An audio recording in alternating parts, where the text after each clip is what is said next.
चला ठीक है। सो आज हम क्या करेंगे, इंटीग्रेशन को डिस्कस करेंगे, ठीक है। इंटीग्रेशन बेसिकली क्या होता है, ये किसी भी चीज को इंटीग्रेट करते हैं। इंटीग्रेट करना मतलब इकट्ठा करना, अकोमुलेट करना। जैसे अभी हमने कल के इसमें देखा था, दो चेंज इन एरिया था डीए।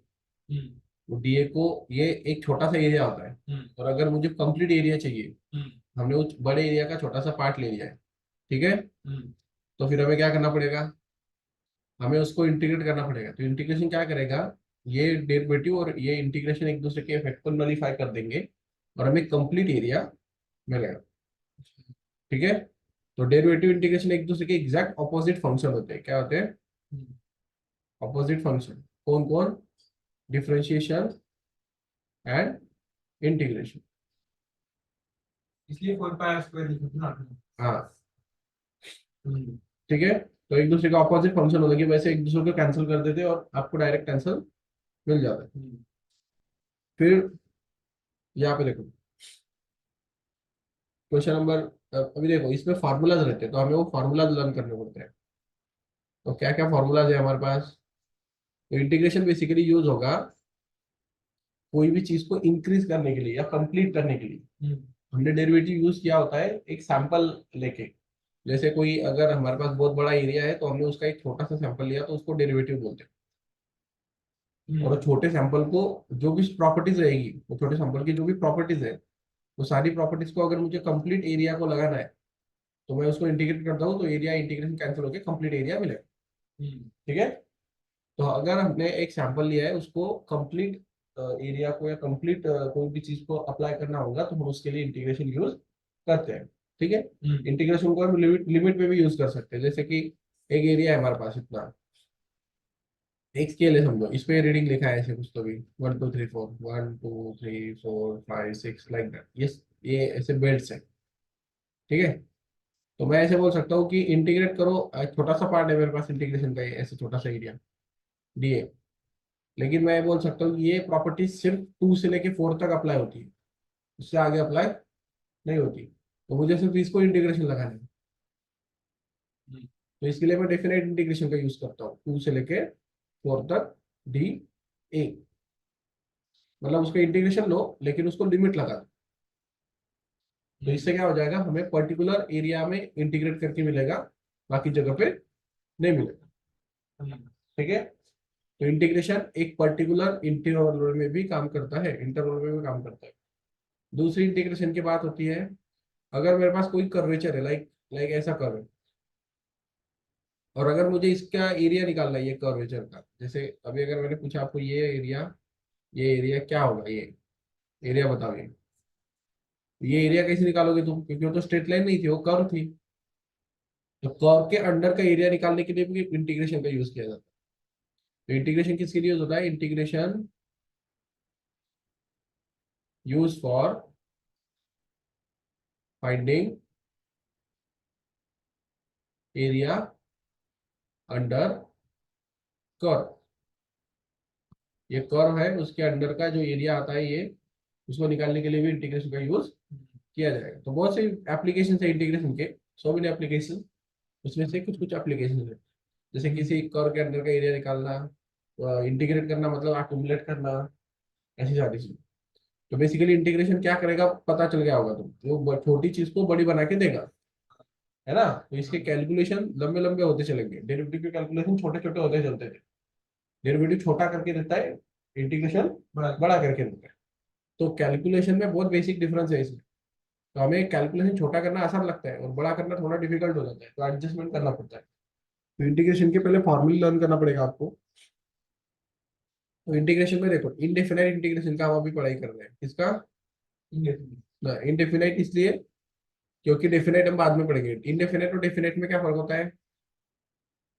डेफिनेट में उसको इंटरवल फिक्स रखते हैं, जैसे इंटीग्रेशन ऑफ, अगर मैंने डीए बोला, तो इसमें वो कंप्लीट एरिया की बात कर रहा है।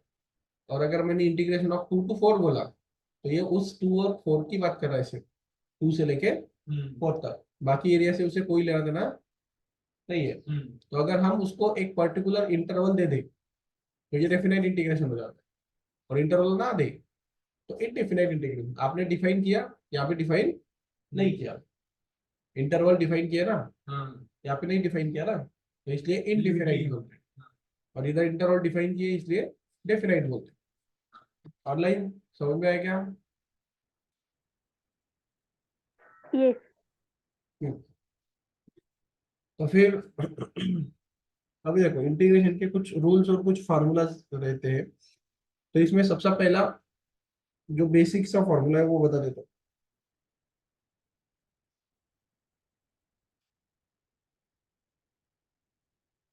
जैसे कोई भी इंटीग्रेशन लिखते टाइम, जैसे मुझे कोई किसी का भी इंटीग्रेशन लिखना रहता है, समझो एफ ऑफ एक्स का इंटीग्रेशन निकालना है, तो डी एफ ऑफ एक्स समझो, ये D by D x of F of X है, मतलब मैंने बोला डेरिवेटिव का इंटीग्रेशन वो सिर्फ फंक्शन आ जाएगा। मतलब आप अगर डेरिवेटिव और इंटीग्रेशन साथ में लोगे तो जो भी फंक्शन रहेगा वही आपका आंसर आएगा। जैसे इंटीग्रेशन ऑफ डी ए बोला तो आपका आंसर एरिया आ जाएगा, और इंटीग्रेशन ऑफ डी एक्स बोला तो आपका आंसर एक्स आ जाएगा। इस तरह से ये डेरिवेटिव इंटीग्रेशन एक दूसरे कैंसिल करके यहाँ का वेरिएबल आंसर हो जाता है। ठीक है, लेकिन सिर्फ इतना नहीं लिखना है, तो इसमें एक और चीज होती है, इसको प्लस सी ऐड करना पड़ता है आगे। क्या करना पड़ता है? प्लस सी को ऐड करना पड़ता है। ये प्लस सी क्यों ऐड किया, इसके पीछे का एक लॉजिक है डेरिवेटिव में छुपा हुआ। देखो इंटीग्रेशन डेरिवेटिव का एग्जैक्ट उल्टा रहता है, बराबर है। अगर आप किसी का डेरिवेटिव, जैसे आपने बोला, आपने देखा होगा, देखो कि 2x का इंटीग्रेशन आप क्या लेते थे, डेरिवेटिव क्या लेते थे, 2 लेते थे, बराबर है। हाँ तो 2 का इंटीग्रेशन जो आएगा वो 2x आएगा। हाँ समझ गए? मतलब जो डेरिवेटिव की टर्म रहती, जो जो डेरिवेटिव रहता है उसका इंटीग्रेशन उसका फंक्शन हो जाता है। मतलब 2x का डेरिवेटिव 2 था, तो 2 का इंटीग्रेशन 2x हो जाएगा। ठीक है, अगर मैं बोलता हूँ x रेस टू n का डेरिवेटिव क्या हुआ करता था, n x raise to n minus one, है ना। तो integration of n x raise to n minus one का integration x raise to n आएगा। डेरिवेटिव के फॉर्मूले एग्जैक्ट उल्टे चलते हैं इंटीग्रेशन। यहाँ तक ठीक है? ऑनलाइन समझ में आया क्या? डेरिवेटिव का एग्जैक्ट उल्टा रहेगा, ये डेरिवेटिव है, ये इंटीग्रेशन है। कर लगा रहे? हेलो, तो ओके। तो देखो अभी आगे चलते हैं।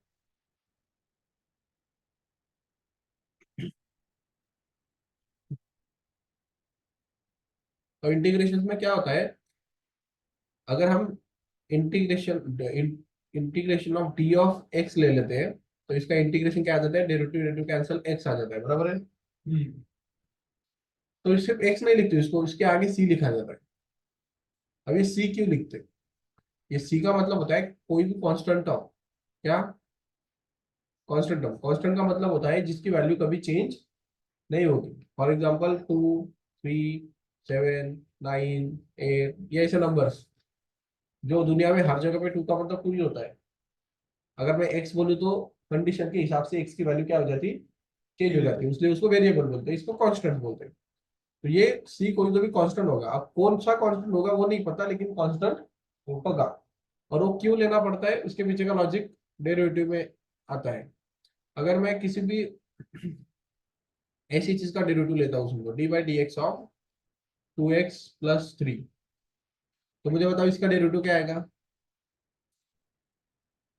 2x का डेरिवेटिव कितना था, 2x का डेरिवेटिव 2, और ये प्लस, और ये 3 का डेरिवेटिव 0, क्योंकि हमें पता है कि अगर वेरिएबल चिपक के आता है तो उसके सामने जो कोएफिशिएंट रहता है वही उसका डेरिवेटिव होता है। और हमें पता है कि अगर सिर्फ कांस्टेंट नंबर रहेगा, उसका कोई वेरिएबल नहीं रहेगा, तो उसका डेरिवेटिव क्या बन जाता है, 0। तो एक्चुअल में इसका आंसर कितना हुआ, 2। तो होता क्या है, जब फिर उस हिसाब से आपने जब 2 का इंटीग्रेशन लेना, तो आपको आंसर कितना मिलना चाहिए था, 2x+3 मिलना चाहिए था ना, हाँ क्योंकि इसका डेरिवेटिव ये था। लेकिन आपको आंसर कितना मिल रहा है, 2x मिल रहा है। कितना मिल रहा है, 2x। अगर मैं 2 का इंटीग्रेशन लेना चाहूँ 2 का dx के साथ, तो 2 का इंटीग्रेशन कैसे लेते हैं, कांस्टेंट नंबर को वेरिएबल चिपका देते हैं। इंटीग्रेशन का फॉर्मूला रहता है 2 का इंटीग्रेशन, मतलब जैसे 2x का डेरिवेटिव 2 हुआ करता था, वेरिएबल निकाल देते थे, वैसे कांस्टेंट नंबर आया तो उसको वेरिएबल चिपका देते हैं, तो उसका डेरिवेटिव आएगा 2x, इंटीग्रेशन आएगा 2x।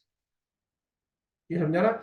जैसे 2x था, उसका डेरिवेटिव लेते टाइम कोएफिशिएंट लेते थे, वेरिएबल निकाल देते थे। इंटीग्रेशन लेते टाइम अगर सिर्फ 2 आएगा तो उसको वेरिएबल चिपका के आंसर आता है, मतलब वेरिएबल लगा दो उसको, तो ये आंसर हो गया। फिर अभी मुझे बताओ, अभी गलत हो गया ना वो? गलत हो गया। क्यों? क्योंकि मैंने 2 का इंटीग्रेशन लिया तो मुझे 2x+3 मिलना चाहिए था, क्योंकि इसका डेरिवेटिव 2 था, बराबर है। लेकिन मैंने जब 2 का डेरिवेटिव लिया तो मुझे क्या मिला? वो ऊपर का 3 नहीं मिला ना, क्योंकि वो 0 हो गया था। तो 0 हो गया तो दिख नहीं रहा था, तो दिखेगा नहीं तो कैसे आएगा? तो इसलिए इंटीग्रेशन लेते टाइम हमेशा वो प्लस सी ऐड करते रहते, क्योंकि वो प्लस सी क्या होगा, ये कांस्टेंट नंबर होगा जो वहां पे 0 हो गया था, जो हमने कंसिडर नहीं किया था। तो उसका इंटीग्रेशन अब ठीक है, 2x+c, ये c मतलब फिर वो 3 होगा, सी की वैल्यू क्या होगी? 3 होगी ना फिर इसमें। ये होगी फिर 2x+3 को इंटीग्रेट करके क्या आता है? उसको इंटीग्रेट क्यों करना है? उसका डेरिवेटिव 2 था, तो ये 2 को इंटीग्रेट किया तो वही मिलना चाहिए था आंसर, 2x+c। हाँ। तो 3 तो मिल ही नहीं सकता ना, मुझे कैसे पता चलेगा? मैंने 0 ले लिया ना उसको। अब कोई भी कांस्टेंट, अब यहाँ पे 10 भी 2 रहता, को इंटीग्रेट करने के बाद 2x+3 करना होगा। हाँ, तो अभी 10 भी रहता तब भी मैं 0 ही लेता, हाँ। अगर 20 भी रहता तब भी मैं 0 ही लेता। हाँ। तो मुझे क्या पता वो कांस्टेंट नंबर क्या होगा? मैंने तो उसको 0 कर लिया था डेरिवेटिव में। तो जब मैं इंटीग्रेशन करने जाता हूँ तो मुझे वो कांस्टेंट नंबर चाहिए, तो कांस्टेंट नंबर मुझे नहीं पता क्योंकि मैंने 0 कर लिया था उसको। तो अगर वो नहीं पता तो फिर उसको सी लिखते, सी का मतलब कोई तो भी कांस्टेंट होगा। क्या? कोई तो भी होगा, मुझे नहीं पता, मैंने उसको 0 ले लिया था लेकिन अभी होगा। हाँ। तो जो भी होगा वो लिख लो, ठीक है? हाँ। तो इसलिए वो हमेशा सी लिखा जाता है, तो इंटीग्रेट करके कांस्टेंट ऐड करो बस। हमेशा। हाँ। और ऐड क्यों करना, उसके पीछे का लॉजिक बताया मैंने हाँ। कि डेरिवेटिव में तुमने कांस्टेंट टर्म को 0 कर लिया था, वो 0 टर्म अभी तुम्हें दिखेगी नहीं, तो उसका इंटीग्रेशन कैसे लोगे तुम? तो इसलिए वो चीजें तो उसमें थी जो तुमने 0 कर लिए थी, तो अभी वो ऐड करते रहने पड़ती है। तो हमेशा हर फॉर्मूला में प्लस सी या हर क्वेश्चन में प्लस सी रहेगा, जब भी इंटीग्रेशन लिया तो प्लस सी लेना पड़ता है। ऑनलाइन कर लो करिए। हो ठीक है, तो ये प्लस सी लेना पड़ता है। तो देखो अभी रूल्स ऑफ इंटीग्रेशन की तरफ चलते हैं। तो पहला रूल है देखो इंटीग्रेशन का, रूल नंबर 1, ये दो एडिशन को सेपरेट हो जाता है। जैसे अगर मैंने एफ ऑफ एक्स एक फंक्शन है, उसका इंटीग्रेशन लिया, और प्लस एक जी ऑफ एक्स, ये भी एक फंक्शन है, ये G of X F of X समझता है ना? ये कुछ तो भी होगा, जैसे X square, sine X, cos of X, कुछ भी, बस एक्स में होना चाहिए। Algebraic E raise to x, log of X, कुछ भी हो सकता है। ये अलग रहेगा, ये अलग रहेगा। तो ऐसे अगर प्लस में आते हैं दोनों, क्या प्लस में, तो फिर हम दोनों का इंटीग्रेशन सेपरेट कर सकते हैं। और ये इसको आगे dx रहता है, जैसे डेरिवेटिव को ऐसे रहता था, देखो एक्स रेज टू एन का डेरिवेटिव कैसे, तो डी बाय dx ऐसे लिखता था ना मैं। हाँ। तो डेरिवेटिव किससे लेना है? dx से, मतलब x से हाँ। डेरिवेटिव लेना है, X ऐसे के बात, हाँ ऐसा इसका मतलब था। हाँ। अगर मैंने यहाँ पे डी बाय डी और डी वाई बोल दिया तो मैं डेरिवेटिव किससे लूंगा? y से। हाँ। मुझे y वेरिएबल मान के चलना पड़ेगा। तो ये इंडिकेट करता है कि वेरिएबल कौन है मेरा, इंटीग्रेशन लेते टाइम या डेरिवेटिव लेते टाइम। तो ये डेरिवेटिव का जो नोमेनक्लेचर रहता है वो ऐसे 1/, में रहता है, और इंटीग्रेशन को ऐसे उसके आगे रिप्रेजेंट करते हैं, यहाँ पे dx। ये dx सिर्फ क्या बताएगा, आप जो भी इंटीग्रेशन लोगे वो x को वेरिएबल पकड़ के लेना, x को वेरिएबल कंसीडर करके लेना है। अगर मैं यही पे y ले लूँ तो y मेरा वेरिएबल हो जाएगा, y को वेरिएबल लेके लेना है, ठीक है? मतलब समझ ला। तो मतलब y नहीं रहा तो पूरा 0 हो जाएगा वो। हाँ पूरा 0 नहीं, उसको y चिपक जाएगा, जो भी कांस्टेंट रहेगा उसको। इसमें y चिपक जाता है, 0 नहीं होता है। डेरिवेटिव इंटीग्रेशन जंबल मत करो, कंफ्यूजन रहेगा, थोड़ा क्लियर रखो। तो इसका इंटीग्रेशन इसको सेपरेट हो जाता है एफ ऑफ एक्स को, मतलब हम इसको सेपरेट कर देंगे ये dx और इंटीग्रेशन भी, और इसको भी हम सेपरेट कर देंगे। मतलब बेसिकली क्या होगा, इंटीग्रेशन प्लस और माइनस में सेपरेट होता है। डेरिवेटिव पे इसी होता था, d by d x of, अगर आपको किसी ने बोला x प्लस 3, तो आप क्या करते थे, इसका डेरिवेटिव अलग इसका डेरिवेटिव अलग। क्यों? क्योंकि बीच में प्लस है ना, वही तो कर रहे हैं हम। इसका इंटीग्रेशन अलग इसका इंटीग्रेशन अलग, क्यों? क्योंकि बीच में प्लस है। अगर प्लस या माइनस आता है तो इंटीग्रेशन या डेरिवेटिव दोनों के दोनों क्या हो जाते हैं, सेपरेट सेपरेट सॉल्व किए जा सकते हैं। फॉर एग्जाम्पल लाइक अगर मैंने ऐसे ले लिया x प्लस, मैं क्या करता हूँ पहले इंटीग्रेशन ले लेता हूँ, उससे क्या होगा, ये फॉर्मूले बाद में ले सकते हैं। पहले फॉर्मूले सीख लो, छोड़ो उसको।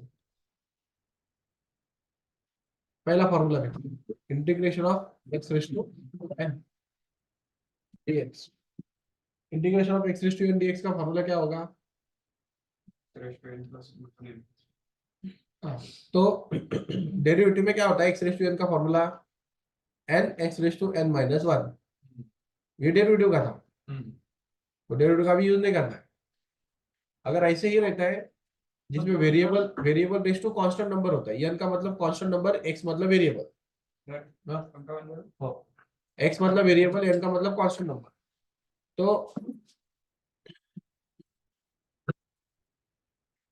तो फिर क्या आंसर आएगा इसका, X raise to N plus 1 upon N plus 1 plus C, ये फॉर्मूला है उसका, याद करो। ठीक है, तो जब भी हमें डेरिवेटिव निकालना होगा किसी भी वेरिएबल रेस टू कांस्टेंट का, क्या किसका derivative, variable raise to constant. For example like integration of x raise to 3, देखो मैच हो रहा है कि नहीं दिखने में, हो रहा है ना, वेरिएबल और ऊपर एन की जगह पे कौन, कांस्टेंट नंबर, तो एन की जगह पे कौन है, लिख लिया करो साथ साथ, लिखो चलो। तो एन की जगह पे 3 है, और ये x raise to N dx, देखो dx की जगह पे dx, इंटीग्रेशन की जगह पे इंटीग्रेशन, x की जगह पे x, n की जगह पे 3, उसको उसके जैसा दिखना चाहिए वो। ठीक है, तो अगर उसके जैसा दिख रहा है तो हम ये फॉर्मूला यूज कर सकते हैं। तो क्या फॉर्मूला था फिर उसके लिए, x मतलब x की जगह पे x है, x रेस टू, n की जगह पे कौन 3, तो क्या होगा 3 plus 1 upon 3 plus 1 plus C. ये सी ऐड किया जाता है इंटीग्रेशन में, वो डेरिवेटिव में कांस्टेंट की टर्म 0 हो जाती है, इसलिए सी हमेशा ऐड करते पड़ता है, जब भी इंटीग्रेशन लिया तब सी ऐड करने का। तो आंसर आएगा x raise to 4 upon 4 plus C, हो गया आंसर। ठीक है, तो शुरुआत का फॉर्मूला ये बहुत बेसिक वाला, ये कब यूज किया जाता है, जब क्वेश्चन, इसके लिए हिंट याद रखो, कब यूज करते हैं इसको, जब वेरिएबल रेस टू कांस्टेंट होता है। जैसे for example x raise to n, x variable है और n कांस्टेंट है, समझा, इसमें m n a b constant माने जाते हैं, और x y ये वेरिएबल माने जाते हैं, t x y ये वेरिएबल रहते हैं। तो ये फॉर्मूला यूज करते हैं जब वेरिएबल रेस टू कांस्टेंट हो। ठीक है, चलो लिख लिया। नेक्स्ट क्वेश्चन, अगर मैंने दूसरा क्वेश्चन दे दिया, समझो इसको सॉल्व करो, चलो integration of x raise to -3 करो सॉल्व, क्या आंसर आएगा बताओ, कौन सा फॉर्मूला यूज करोगे, variable raise to constant number है ना, ये वेरिएबल है ये कांस्टेंट नंबर है, तो कौन सा formula, X raise to N, अभी जो सिखाया। तो क्या होता है इसका आंसर, क्या होता है इसका इंटीग्रेशन,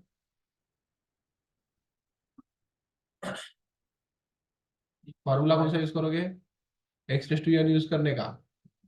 ठीक है, ये dx आगे का कुछ काम का नहीं है, वो बस ऐसे ही रहता है पैटर्न के लिए, वो बस ये बताता है कि वेरिएबल x होगा, x वेरिएबल को सॉल्व करो।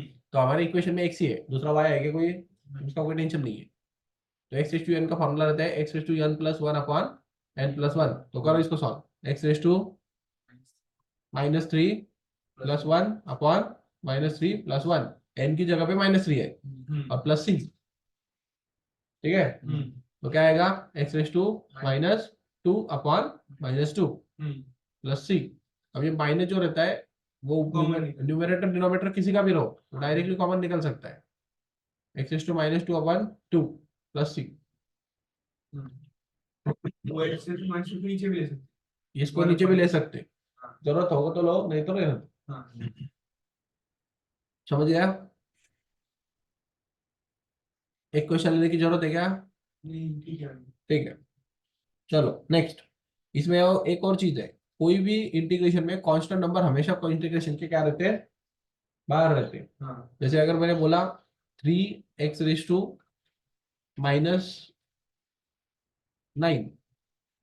तो इसको कैसे सॉल्व करोगे तुम? तो पहली चीज, अगर वेरिएबल को चिपक के आने वाला नंबर जो रहता है, जैसे ये वेरिएबल का पावर है तो इसको फार्मूला लगेगा कौन सा, x⁻n। लेकिन ये जो 3 है उसको कॉमन निकल मल्टीप्लाई रहते हो, क्या रहता है, इधर साइन नहीं, मतलब क्या है वो, मल्टीप्लाई रहता है।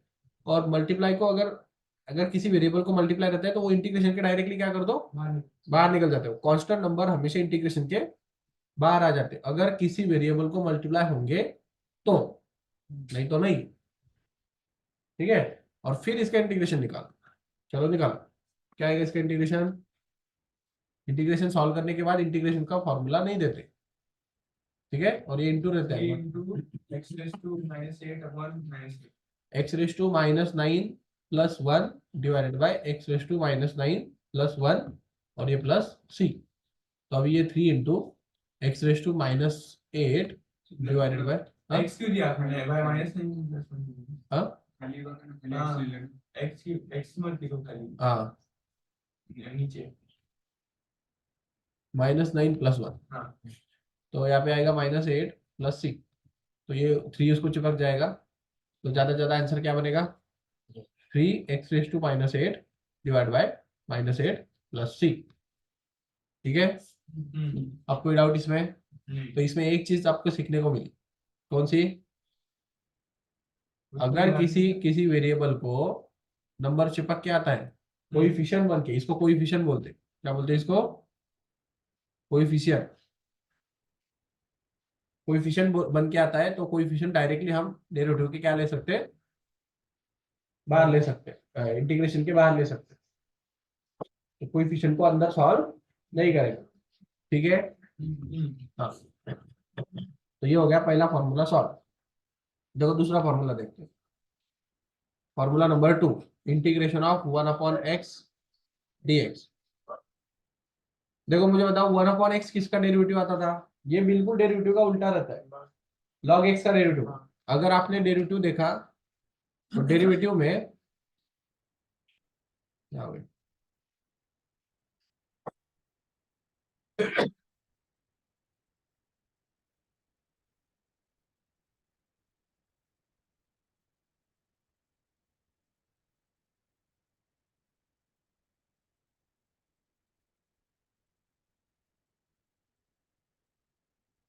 ये है ना सर दिख रहा है ना खाली राइट ना खाली करो अच्छा वरती गेला का तो तेच म्हटलं काय आलं, हे बघा सो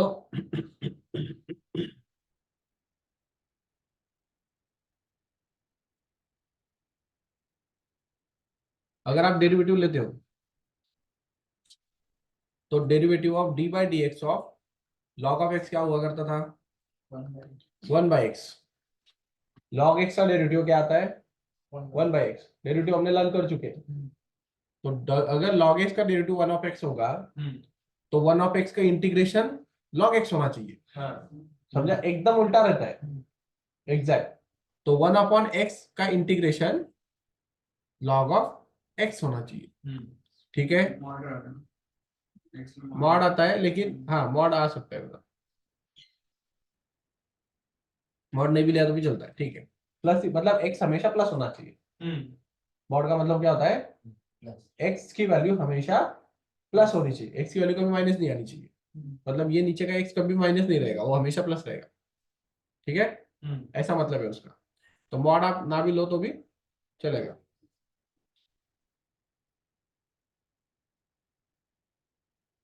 तो देखो अभी आप एक क्वेश्चन देखते हैं, एग्जांपल। एग्जांपल अगर देखा मैंने, इंटीग्रेशन ऑफ 1 अपॉन तो इसका तो डायरेक्ट ही आता है। तो इसमें चेन रूल भी रहता है। चेन रूल क्या रहता है? चेन रूल आपको डेरिवेटिव का पता है क्या? वो आगे आगे डेरिवेटिव लेते रहते थे हम, है ना?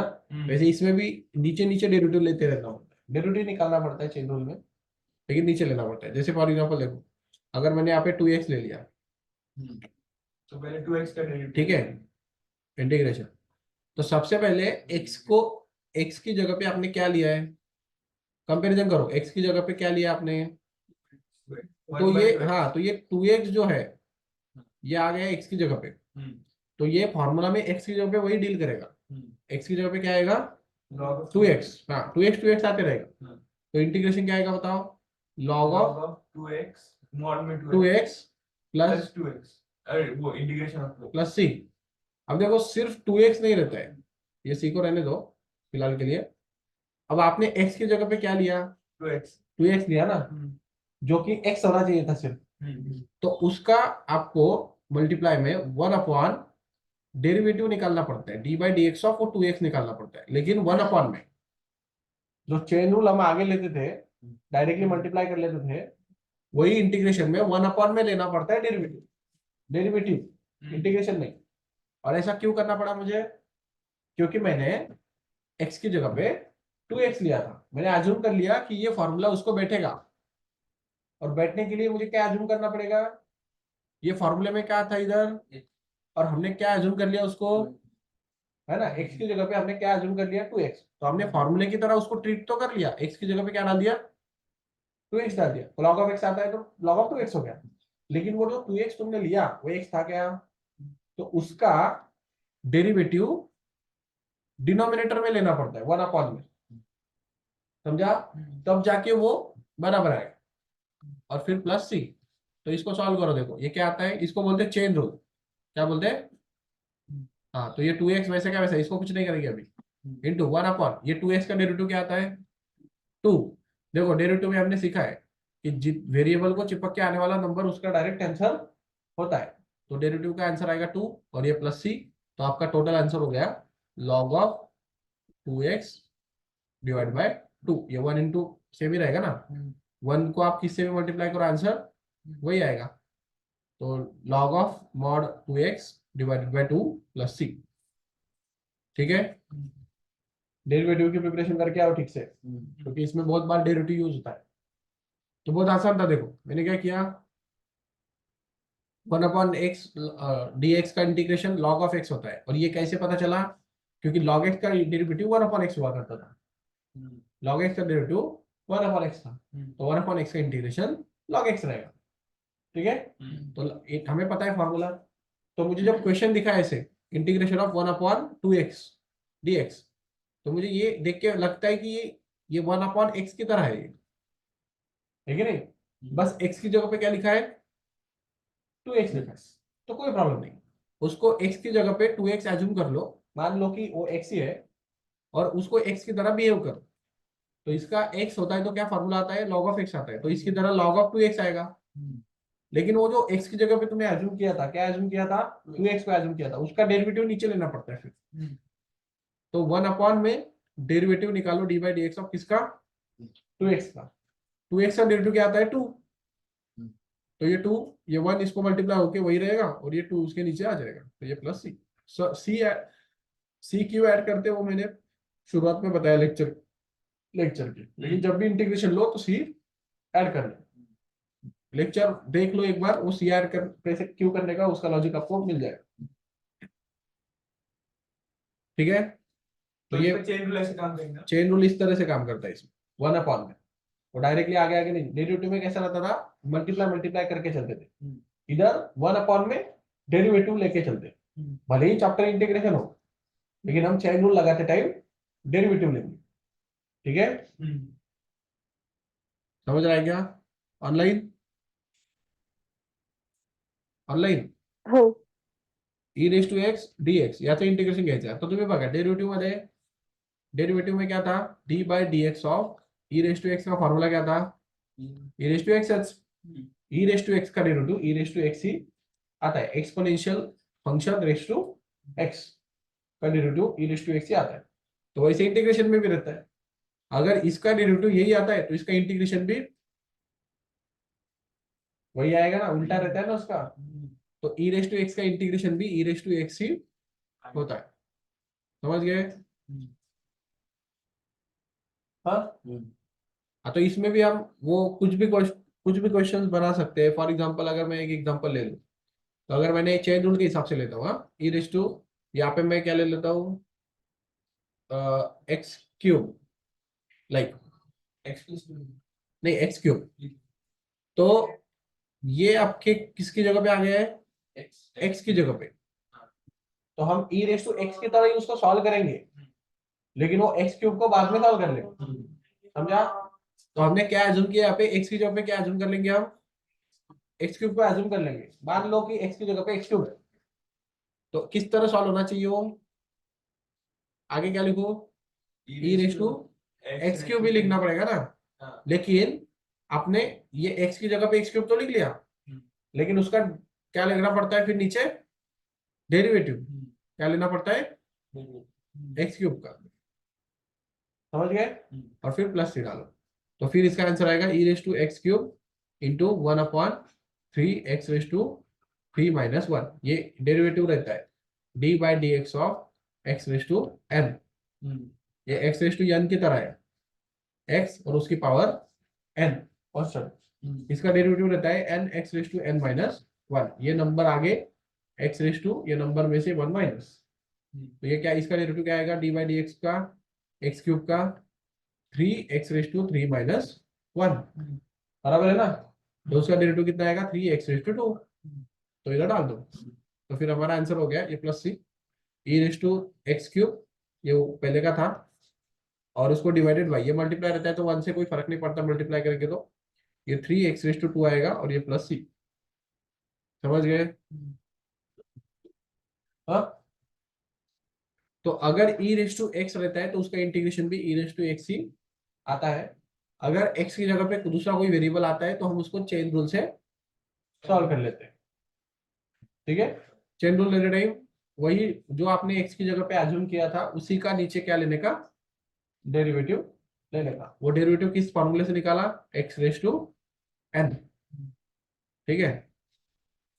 चलो आगे, डेरिवेटिव में डायरेक्ट डायरेक्ट मल्टीप्लाई होता है चेन रूल में। हाँ, उसमें 1 में जाके मल्टीप्लाई होता है, ठीक है। अब इसी का एक तीसरा फॉर्मूला भी रहता है, चौथा, integration of a raise to x dx.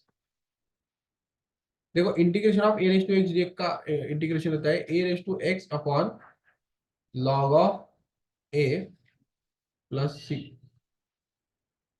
ठीक है। अब देखो ये क्या है, ये डेरिवेटिव में क्या हुआ करता था, यही फॉर्मूला डेरिवेटिव में क्या था,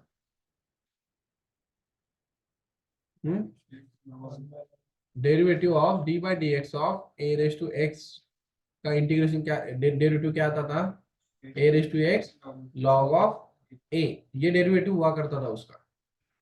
अगर ए रेस टू, देखो ए रेस टू एक्स और एक्स रेस टू एन में क्या फर्क है, खाली खाली हाँ? वेरिएबल है। हाँ, तो फर्क है ना। यहाँ पे ए का मतलब होता है कांस्टेंट, ठीक है, और एक्स का मतलब होता है वेरिएबल, और यहाँ पे वेरिएबल किधर है, नीचे, और कांस्टेंट किधर है, ऊपर। ये फर्क है ना इसमें। तो कौन सा फॉर्मूला कब लगाना, वो किस पे डिपेंड करता है, वेरिएबल और कांस्टेंट किधर है इस पे। अगर वेरिएबल नीचे रहेगा फंक्शन की जगह पे और कांस्टेंट ऊपर रहेगा पावर की जगह पे, तो एक्स रेस टू एन लगाना। और अगर वेरिएबल पावर की जगह पे रहेगा और कांस्टेंट फंक्शन की जगह पे रहेगा तो ए रेस टू एन लगाना। कांस्टेंट और वेरिएबल का क्लियर है, वेरिएबल माने एक्स वाई जेड ऐसे नंबर्स, कांस्टेंट माने 2 3 4 6 ऐसे नंबर्स, ठीक है। तो इसलिए मैं ये फॉर्मूला यूज करता हूं जब कांस्टेंट रेस टू वेरिएबल होता है, क्या होता है, तो डेरिवेटिव में इस तरह से आता था। लेकिन इंटीग्रेशन में वही वही है, बस ये लॉग जो है ना वो डिनोमिनेटर में आता है, इसमें आता है डिनोमिनेटर। तो अभी अगर एग्जांपल से चलते हैं, तो for example integration of 6 raise to x करना है मुझे, तो मुझे बताओ इसको x raise to n use करूंगा, A raise to x use करूंगा? A raise to x। क्यों? क्योंकि x रेस टू n अगर यूज करने जाऊं तो नीचे वेरिएबल और ऊपर पावर होनी चाहिए थी, मतलब ये ऐसे होना चाहिए था x रेस टू 6, लेकिन ये क्या है, 6 रेस टू x है, बराबर है ना? तो नीचे कांस्टेंट है और ऊपर वेरिएबल है, तो ये ऐसा कौन सा फॉर्मूला रहता है, ये वाला, कांस्टेंट रेस टू वेरिएबल। ए मतलब कांस्टेंट, एक्स मतलब वेरिएबल। एक अब इसमें ए बी सी इसको कांस्टेंट बोलते हैं ये चैप्टर में, और एक्स वाई जो रहता है उसको वेरिएबल बोलते हैं, समझ गए? तो इसलिए मैं 6 रेस टू एक्स को ए रेस टू एक्स का फॉर्मूला लगाऊंगा, क्योंकि वो उसकी तरह दिखता है, बराबर है ना? ये समझते करे? हाँ। बात ऐसा क्या है ना, ए रेस टू एक्स को ए रेस टू एक्स की जगह पे क्या लिखूं मैं, 6 raise to x upon log a की जगह पे लॉग ऑफ 6 प्लस सी। तो जहाँ पे ए की जगह पे क्या लिखा है इधर, तो 6 लिखो ना, एक्स की जगह पे एक्स था, तो हो गया सॉल्व। ठीक है। दूसरा एग्जांपल ले लेते हैं ऐसे, integration of -2 raise to x, तो क्या होगा, same, A raise to X, constant raise to variable, constant raise to variable. तो कौन सा, ए मतलब कांस्टेंट, एक्स मतलब वेरिएबल, तो ए रेस टू एक्स लगाना है, एक्स रेस टू एल नहीं लगाना। तो ए रेस टू एक्स क्या बोलता है, ए रेस टू एक्स मतलब ए रेस टू, ए मतलब -2 और एक्स मतलब एक्स, और यहाँ पे लॉग ऑफ ए -2 प्लस 6। ठीक है, बोलो सुजन। हाँ बोलो, क्यों तुम्हारा कॉलेज है क्या?